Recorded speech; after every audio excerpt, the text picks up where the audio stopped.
Pai, Senhor, meus irmãos, louvamos a Deus. Estaremos estudando mais uma lição da Escola Dominical, lição da Revista dos Jovens, a lição 11, que tem o título Sétimo Sinal, Jesus ressuscita Lázaro.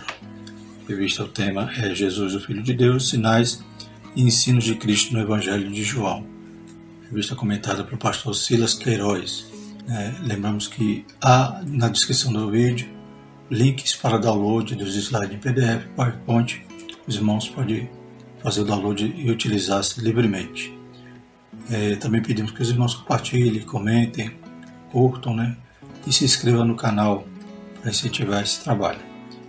Então, continuando falando sobre os sinais que João registra, no intuito ali de demonstrar a deidade de Cristo e também comprovar que ele era o Messias prometido, que ele é aquele que, como diz logo no seu primeiro capítulo, que era o Verbo, que estava com Deus, que era Deus, e que ele se fez carne e habitou entre nós. Então, combatendo ali aquelas heresias que fomentavam ali, que perturbava a igreja primitiva.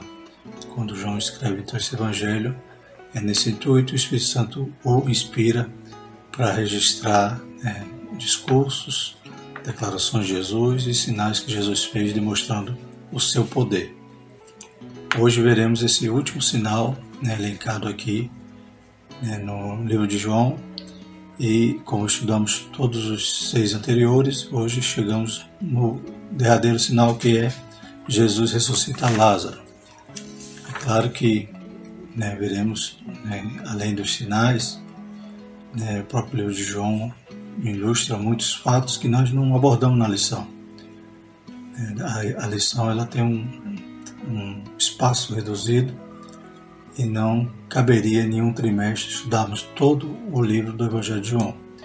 E o próprio João também, como já falamos, ele faz esse recorte no ministério de Jesus para demonstrar toda essa doutrina, para combater qualquer ensino falso. A gente vê que no começo da igreja, nos primeiros séculos da igreja, muitas doutrinas surgiram em relação à natureza de Jesus, em relação à Trindade. Então muitas heresias surgiram no começo da igreja.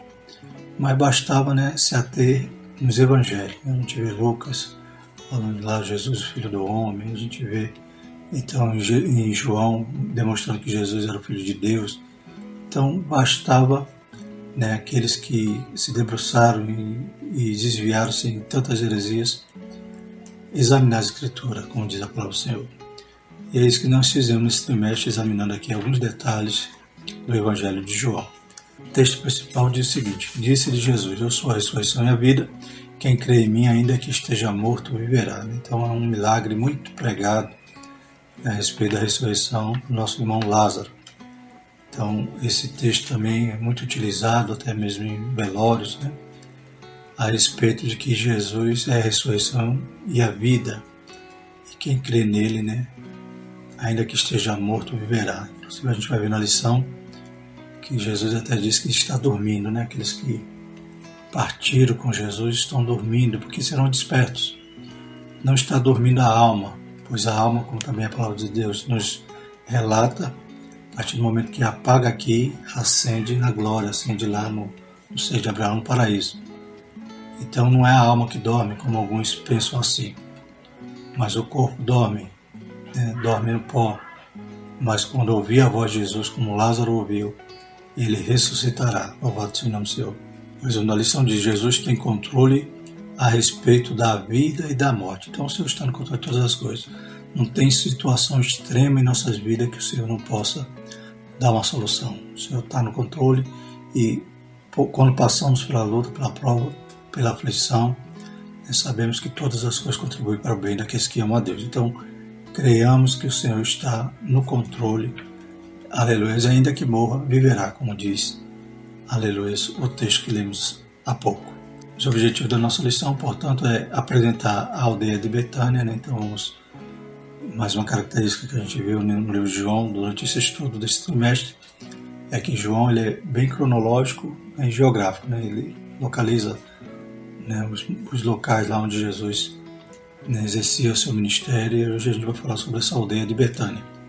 Explicar a respeito do milagre da ressurreição, e explanar acerca da soberania de Deus. Ele é soberano, deixemos tudo nas mãos dele, louvado seja o nome do Senhor, que ele tem todo o poder.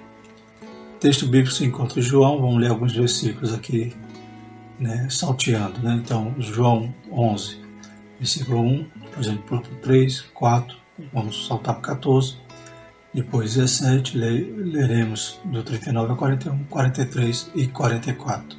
Passamos a leitura. Estava então enfermo um certo Lázaro de Betânia, aldeia de Maria e de sua irmã Marta. Mandaram-lhe, pois, suas irmãs dizer: Senhor, eis que está enfermo aquele que tu amas. E Jesus, ouvindo isso, disse: Esta enfermidade não é para a morte, mas para a glória de Deus, para que o Filho de Deus seja glorificado por ela. Então Jesus disse-lhe abertamente: Lázaro está morto. Chegando, pois, Jesus achou que já havia 4 dias que estava na sepultura. Disse Jesus: Tirai a pedra. Marta, irmã do defunto, disse-lhe: Senhor, já cheira mal, porque já é de 4 dias. Disse-lhe Jesus: Não te he dito que, se creres, verá a glória de Deus? Tiraram, pois, a pedra, e Jesus, levantando os olhos para o céu, disse: Graças te dou por me haveres ouvido. E, tendo dito isso, clamou com grande voz: Lázaro, vem para fora. E o defunto saiu, tendo as mãos e os pés ligados com faixas, e seu rosto envolto num lenço. Disse-lhe Jesus: Desligai-o e deixai-o ir. Glórias a Deus. Tradução da nossa lição. Na lição de hoje, vamos refletir a respeito de um aspecto fundamental da nossa fé no Deus a quem servimos: a segurança de que Ele sempre tem o controle de todas as coisas. Não há circunstância alguma que pegue Deus de surpresa ou que limite seu poder.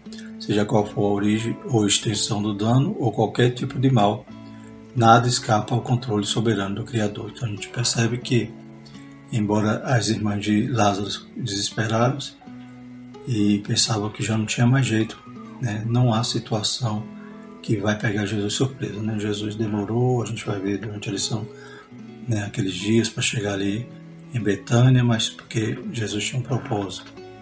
Ali era para apresentar, para demonstrar a glória de Deus. O primeiro tópico é a aldeia de Betânia. Então temos aí no mapinha, Betânia bem próximo ali a Jerusalém, bem pertinho. Ali, então temos Jerusalém, Jericó já próximo ao Jordão, Betânia está bem mais próximo. É o que veremos que era como um quartel-general ali. Jesus utilizava daquela aldeia, diversas vezes ele se abrigou ali, se serviu como um apoio ali ao ministério que ele tinha em Jerusalém. Primeiro subtópico, sua posição geográfica. A pequena aldeia de Betânia citada várias vezes nos evangelhos. Então, temos aí algumas referências. Mateus 21, 17 diz: E deixando, saiu da cidade para Betânia, e ali passou a noite. Então a gente vê que Betânia, normalmente Jesus não dormia em Jerusalém.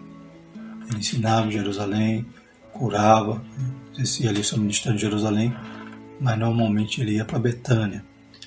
Tinha todo o aspecto aqui geográfico, e também essa amizade que ele tinha ali na família de Lázaro.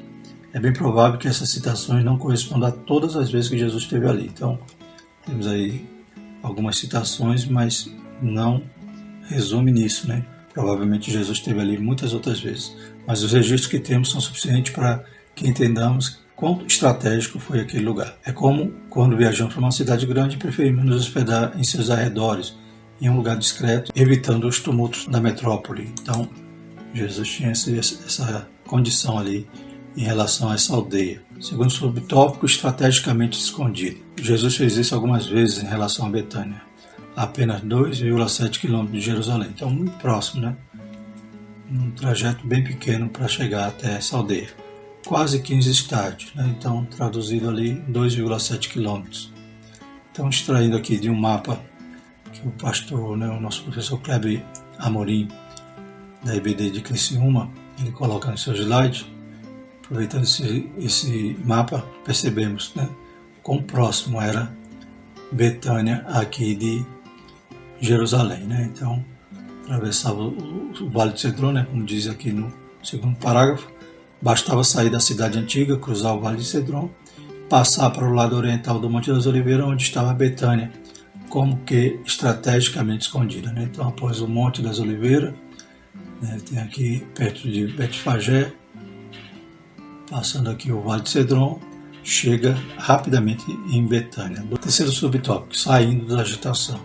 Betânia era um lugar, por vezes, escolhido por Jesus para sair da agitação da movimentada Jerusalém. Normalmente, Jerusalém, Jesus está correndo risco de morte ali, pois os judeus, muitas das vezes, pegavam em pedra para apedrejar Jesus. Jesus saía, Deus dava ali um escape, Jesus saía sem que eles percebessem, passar no meio da multidão. Então, realmente, Jerusalém não era um lugar muito bom para Jesus se hospedar. Havia muitos inimigos. Então, ele muitas das vezes escolheu Betânia para pousar, né, até o dia seguinte. Ia para Betânia no dia seguinte, voltava para Jerusalém para dar continuidade ao seu trabalho. Essas viagens a Betânia levaram Jesus a ter um relacionamento muito terno com os irmãos Lázaro, Marta e Maria. Eles os recebia em sua casa, dedicando-lhes serviço, tempo e atenção, especialmente Maria, que se assentava aos pés de Jesus e ouvia a sua palavra. Então, era comum, né, a Bíblia relata alguns momentos que Jesus estava ali na casa de Marta, Maria e de Lázaro. E Maria aproveitava a situação, né? Ela sempre escolhia a boa parte, como diz aqui em Lucas 10, a partir do verso 39. E tinha esta uma irmã chamada Maria, a qual, assentando-se também aos pés de Jesus, ouvia a sua palavra, né? Marta ali preocupada, né, distraída com os afazeres, pedindo para que Jesus então pedisse para Maria que ajudasse ela, e Jesus disse que ela tinha escolhido a melhor parte, e essa melhor parte não lhe seria tirada, né? Então, tanto uma como a outra amava Jesus, só que, né, ela estava ali distraída com muitas coisas. É o que acontece também muitas vezes no chamado ativismo religioso. As pessoas estão servindo a Deus, estão fazendo muitas coisas na obra, mas se esquece de sentar aos pés de Jesus, de aprender dele, de sentir a sua presença. Então não adianta fazer tanta coisa se você perder a melhor parte, que é, aleluia, a presença de Deus. Segundo tópico da nossa lição, o milagre da ressurreição. Temos a imagem aí, Lázaro todo enfaixado, né? Saindo da sepultura após a ordem de Jesus. Primeiro ponto, primeiro subtópico, para a glória de Deus. A expressão glória de Deus tem um lugar central nesse texto. Jesus disse aos discípulos que a enfermidade era para que o Filho de Deus seja glorificado por ela. Então, quando lemos em João capítulo 11, a gente vai ver que foram avisar, né? Então, havia nenhuma expectativa. Quem foi avisar conhecia Jesus, sabia que Jesus podia curar. Glórias a Deus, mas Jesus não vai logo de imediato. E ele diz ali que aquela enfermidade era para a glória de Deus. Quando Maria hesitou diante da ordem de tirar a pedra do sepulcro, Jesus ressaltou justamente esse propósito, né? Então Jesus anuncia antes que seria para a glória de Deus, e agora no momento derradeiro ali, quando vai tirar a pedra, Marta hesita, né? Diz: Jesus, já cheira mal, já tem 4 dias. E Jesus reafirma, né, o propósito de tudo aquilo. Disse-lhe Jesus: não te hei dito que se creres verá a glória de Deus? Então a glória de Deus ia se manifestar de forma maravilhosa, poderosa naquele episódio de Lázaro. Esse milagre, portanto, seria mais um evidente sinal de sua divindade. Embora já tivesse registrado tantos outros, João precisava incluir esse que mostra o poder de Cristo sobre esse terrível inimigo, a morte. Então, como sabemos, João não registra todos os milagres. Ele elenca alguns. Sabemos também que Jesus já havia ressuscitado já o filho da viúva de Naim, já havia ressuscitado a filha de Jairo. Então não foi o primeiro milagre de ressuscitar, mas esse tem toda uma característica especial, principalmente a questão de já ter passado 4 dias, como veremos à frente, né? Era uma condição que talvez os judeus estavam ali apoiados em muitas superstições, e Jesus ia derrubar todas elas por terra. João registra especificamente esse milagre da ressurreição de Lázaro. Segundo subtópico, defunto ou Lázaro. Quando alguém morre, não faz mais sentido chamá-lo pelo nome, porque já não há comunicação alguma entre vivos e mortos. Então, para nós, né, a gente sabe que ali já não tem mais nada, ali já só é, né, o corpo, né, já sem vida. Então já não tem mais nem nome, né, como diz aqui, né, já tratava como defunto. Não quer dizer que deixemos de considerar o ente querido e tê-lo em lembrança, inclusive com saudades. Acontece que, com a morte, cessa completamente a possibilidade de comunicação, pois o espírito e a alma já estão fora do corpo, né? Então não adianta mais tentar falar, né? Tentar agora expor ou declarar ali algum sentimento, porque não há mais comunicação. Isso para nós, né, que somos seres humanos, porque ali aquele corpo já houve a separação da morte, que separou a alma e o espírito do corpo. Mas com Jesus é diferente. Ele não fala com defuntos. Enquanto nós perdemos toda a comunicação com quem morre, porque estamos, por enquanto, presos a este mundo material e físico, para Deus a única mudança é que os que já morreram deixaram essa habitação terrena, mas continuam a existir como alma e espírito, podendo ouvir plenamente sua voz.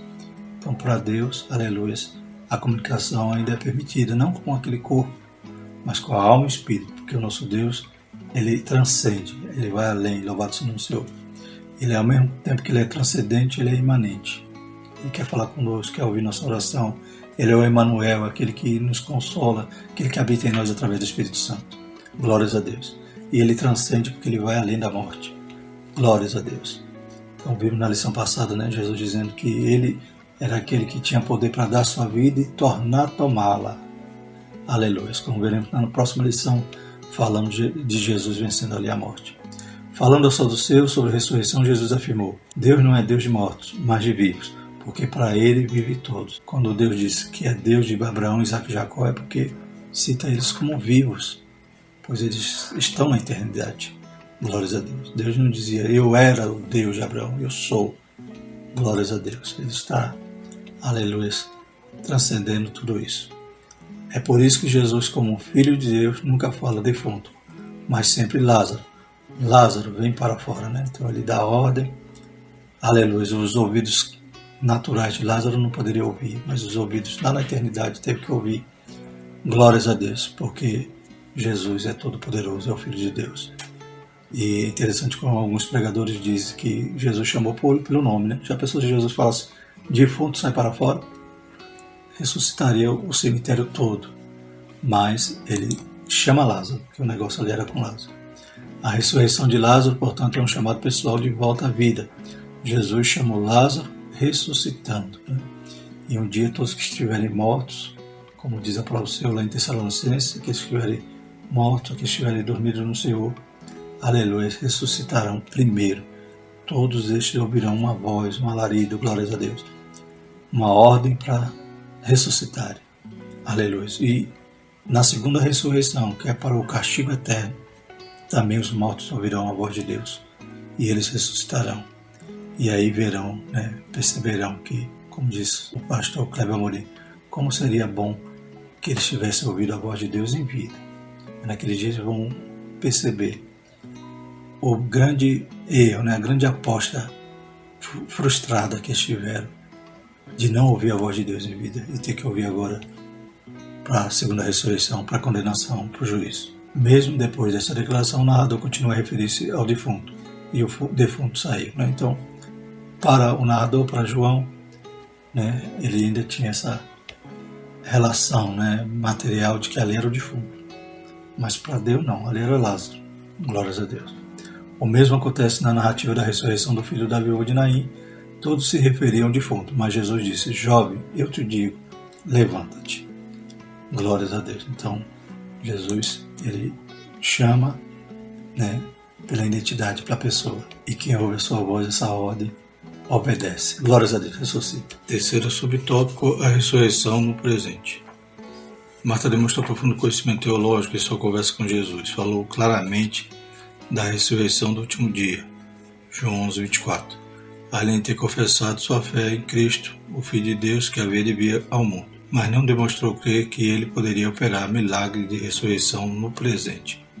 Então Marta tinha algum conhecimento de Jesus, reconhecia que Jesus era o Filho de Deus que havia de vir ao mundo, reconhecia que Jesus havia de ressuscitar, mas no último dia, ou seja, quando manda chamar Jesus, provavelmente ele imaginou, não, se Jesus vier, ele vai curar Lázaro, como ela mesma, e os outros comentaram, se Jesus estivesse ali, seu irmão não teria morrido.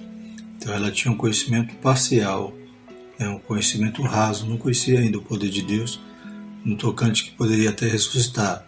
E como vemos, a questão dos 4 dias também, colocava por terra a superstição que os judeus tinham, que o espírito ficava rodando o corpo ali 3 dias, Então Jesus, todo aquele tempo que demorou para chegar até ali, ele tinha também um propósito para poder ensinar, instruir a verdade ali a respeito dessa superstição falsa que os judeus alimentavam. Então ela não tinha esse conhecimento. Por isso que a Bíblia diz: conheçamos e prossigamos de conhecer o Senhor.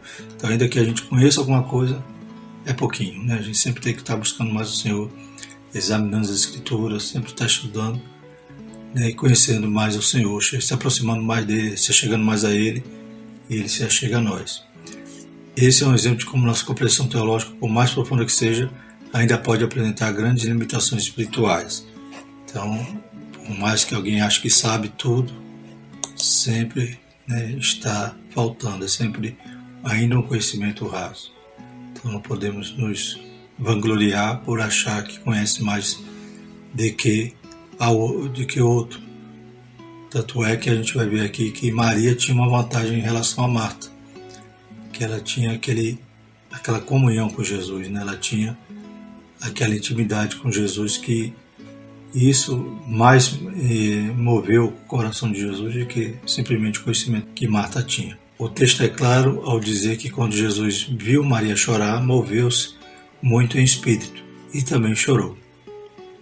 Está lá em João, capítulo 11, versículo 33 a 35. Foi também de Maria a disposição de levar Jesus até a sepultura de Lázaro. Versículo 34. A lição espiritual que extraímos é: conhecimento teológico é importante, mas sem quebrantamento não se alcança o coração de Deus. Então, ainda que Marta tinha algum conhecimento, Maria, além do conhecimento, também ela ainda não sabia que Jesus poderia ressuscitar, mesmo depois dos 4 dias, como era a dúvida deles, mas Maria, ela se lança aos pés de Jesus, enquanto uma parece que está se queixando, a outra se derrama ali aos pés do Senhor, chora, e o Senhor se move ali de uma compaixão, chora também. Lá no Salmo 51, 17 diz: o sacrifício para Deus são um espírito quebrantado e um coração quebrantado e contrito não desprezará, ó Deus. Então sejamos humildes e nos acheguemos a Ele com um coração contrito, para que Ele possa nos ajudar, nos socorrer. Ele é o nosso socorro, bem presente na hora da angústia. E Marta e Maria puderam provar disso, receber o seu irmão de volta. Maria alcançou esse quebrantamento porque tirava tempo para ficar aos pés de Jesus, está vendo? Marta, talvez na sua distração, não percebeu como era bom estar aos pés do Senhor. E Maria tinha essa experiência, e demonstra aqui em João 12, 3, num outro momento, que ela vai ungir ali a Jesus, vai enxugar os seus pés com os cabelos. Então ela sempre tinha esse lugar de adoração aos pés do Senhor. Então Maria, tomando um arratel de unguento de nardo puro de muito preço, ungiu os pés de Jesus e enxugou-lhe os pés com seus cabelos, e encheu-se a casa do cheiro do unguento. Então a gente tem alguns episódios que acontece isso com Jesus. Alguma mulher chega e com alabastro, com unguento, e unge Jesus. Em duas ocasiões foram em Betânia, provavelmente Maria, que estava nessas duas situações, e também teve o caso na casa do fariseu, que era uma mulher pecadora, aí já era em outra localidade. Terceiro tópico da nossa lição: soberania de Deus. Então a gente está vendo aí as duas chorando, mas Deus está no controle, louvado seja o nome do Senhor. Acaso ou propósito? Primeiro subtópico: o estudo das Escrituras nos faz entender que Deus não fez e nada faz por acaso. Sempre tem um propósito perfeito em todas as coisas. Então a gente sabe que a vontade de Deus é boa, perfeita e agradável. Nós não entendemos, não compreendemos agora, mas tudo que Deus faz é bom. Mesmo o homem deixando seus caminhos, ele busca atraí-lo através de seus atos soberanos. Cabendo a nós responder esse chamado. Quando nos rendemos inteiramente a Deus, passamos a experimentar sua boa, agradável e perfeita vontade, conforme Romanos 12. Alcançamos então o verdadeiro propósito de nossas vidas. Em Efésios capítulo 1, versículo 3 e 4, lemos o seguinte: bendito Deus e Pai de nosso Senhor Jesus Cristo, o qual nos abençoa com todas as bênçãos espirituais nos lugares celestiais em Cristo, como também nos elegeu nele antes da fundação do mundo, para que fôssemos santos e irrepreensíveis diante dele em amor, Então, quando nós nos rendemos à sua vontade, experimentamos então o cumprimento dos seus propósitos em nossas vidas. Louvado seja o nome do Senhor. Segundo subtópico, vivendo os propósitos de Deus. Viver os propósitos de Deus não nos isenta de sofrimento enquanto estivermos nessa vida terrena. Se o amarmos, tudo contribuirá para o nosso bem. Está lá em Romanos 8, 28. Sabemos que todas as coisas contribuem juntamente para o bem daqueles que amam a Deus, daqueles que são chamados segundo o seu propósito. Lázaro, amigo de Jesus, estava enfermo e era plenamente possível que o mestre chegasse a Betânia a tempo de curá-lo. Ou poderia curá-lo onde estava, como fez com o filho do oficial do rei que morava em Cafarnaum. Como lembramos, foi um dos sinais que nós estudamos. Então Jesus apenas deu a ordem, e o filho do oficial foi curado. Quando ele chega ali em sua casa em Cafarnaum, ele vai perguntar qual foi o horário que ele sentiu melhor, e exatamente foi o horário que Jesus falou com ele. Louvado seja o nome do Senhor, e decretou ali a cura. Então Jesus poderia ter curado Lázaro de longe, Jesus não precisava nem ter ido lá. Jesus também poderia ter, quando recebeu o aviso que ele estava doente, se apressado para ir lá e curá-lo. Tudo isso Jesus poderia ter feito, mas ele aguardou aquele período, aquele tempo, para chegar ali com 4 dias, para que o nome do Senhor fosse glorificado. Entretanto, a enfermidade de Lázaro e sua morte tinham um propósito claro e definido: glorificar o Filho de Deus. Nosso terceiro e último subtópico, o soberano intervém. Com Lázaro morto sepultado havia 4 dias, não se via a possibilidade de qualquer intervenção de Jesus para reverter o quadro. O Senhor já cheira mal, porque é já de 4 dias, disse Marta. Claro que na medicina nem um dia permitiria que tornasse a vida o morto, mas sabemos que o nosso Deus é todo poderoso, Ele é o Criador.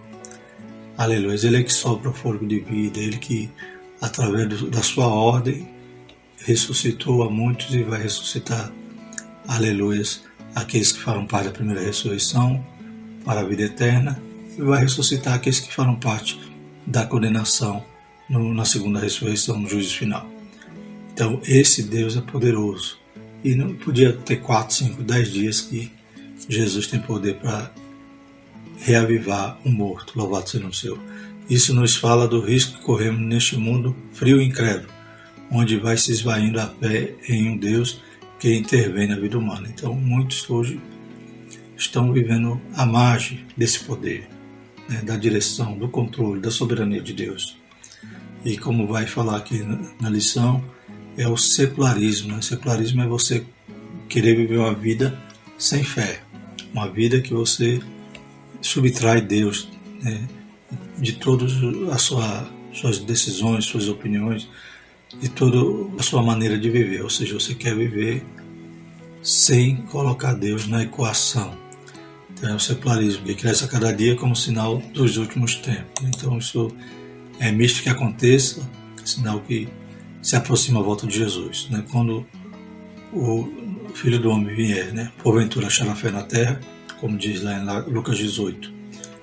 Então em Lucas 17, 27 diz: comiam, bebiam, casavam, davam-se em casamento, até o dia que Noé entrou na arca e veio o dilúvio e consumiu a todos. Então vivemos dias semelhantes, que as pessoas estão preocupadas com seus próprios negócios e não consultam a Deus, não seguem a direção de Deus, não ouvem os conselhos da palavra de Deus e não oram, buscando uma direção.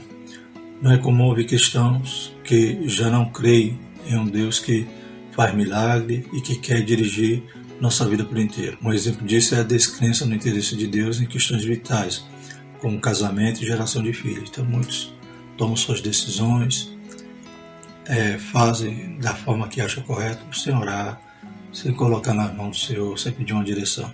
Se Deus não está interessado em assuntos tão irrelevantes, terá algum interesse em nos dirigir em nossos estudos ou profissão? Então Deus, Ele cuida de cada detalhe da nossa vida. A Bíblia diz que, aleluia, todas as coisas nos seriam acrescentadas, todas as nossas necessidades, Ele cuida. Então nossa parte é pedir, bater, abre-se usar, pedir, dá-se usar. Então nossa parte é estar apresentando a Ele toda a nossa necessidade em oração, em súplica e ação de graça. Deus quer que toda a nossa vida seja para a sua glória. 1 Coríntios 10, 31 diz: portanto, quer comais, quer bebais, ou façais outra coisa qualquer, ou outra qualquer coisa, fazei tudo para a glória de Deus. E Ele se interessa por nós por inteiro e espera de nós uma entrega total. Entrega o teu caminho ao Senhor, confia nele e Ele tudo fará. Salmo 37, versículo 5. Então sabemos que, aleluia, o Senhor, Ele, como já falamos, Ele é imanente. Ele é transcendente, como já falamos, que Ele vai além da medicina, além da morte. Ele é imanente, ou seja, Ele quer ter uma comunhão com o ser humano. Né? Ele quer ouvir a nossa oração. Ele quer que nós falemos com Ele. Ele quer falar conosco. E Ele quer tomar conta de cada detalhe da nossa vida. Então somente entreguemos a Ele o nosso caminho. E confiemos, tenhamos fé. Né? Fé é confiança, louvado seja o Senhor. Concluindo, a ressurreição de Lázaro foi uma clara oportunidade de Jesus revelar aos judeus seu poder sobre a morte. Estava próximo o dia da consumação do seu ministério terreno, com sua morte e triunfo pessoal sobre esse terrível inimigo, a fim de que agora nós também tenhamos nele a vida eterna. Então Jesus demonstra ali, né, João, ao registrar esse milagre, tinha esse propósito de demonstrar que o Senhor Jesus, o Filho de Deus, ele tinha poder até sobre a morte. E como veremos na próxima lição, ele vai vencer a sua própria morte. Né? Ele não só ressuscitava os outros, ele mesmo ressuscitou. A morte não poderá nos deter. Temos vitória assegurada por Cristo Jesus, conforme lá 1 Coríntios capítulo 15. Se nós não cremos que ele ressuscitou, vã é a nossa fé. Mas nós cremos e temos essa viva esperança. E sabemos, aleluia, que um dia, né, como disse Jó, né, cria que o Redentor vivia. Nós também cremos que o nosso Redentor vive e por fim se levantará sobre a terra. Louvado seja Deus. Próxima lição, então, vamos estudar Jesus vence a morte. Já estamos quase no finalzinho do trimestre, penúltima lição. Né? Que Deus continue nos ajudando e abençoando os jovens, despertando, aleluia, para que ele tenha um conhecimento cada dia mais aprofundado desse Jesus, que é o Filho de Deus e é aquele que, embora ele grande, quem é o homem para que ele se lembre, quem é o Filho do homem para que ele o visite. Ele está aqui, ele está aí do teu lado. Senhor nosso Deus, nosso Pai, mais uma vez te louvamos e te agradecemos. Pai, visita a mente, o coração de cada jovem, Pai. Dissipa todo pensamento contrário, toda depressão, toda angústia, Senhor. Sabemos que o Senhor cuida de tudo, Pai. O Senhor tem planos de bênção para cada um de nós. Continua abençoando, Pai, aleluia, visitando, Pai, cada classe de escola dominical nesse próximo domingo, Senhor Jesus. Encha com a tua graça, derrama a tua unção, em nome de Jesus. Amém. E que a graça do nosso Senhor e o amor de Deus e a comunhão do Espírito Santo permaneça sobre nós, hoje e sempre. Amém.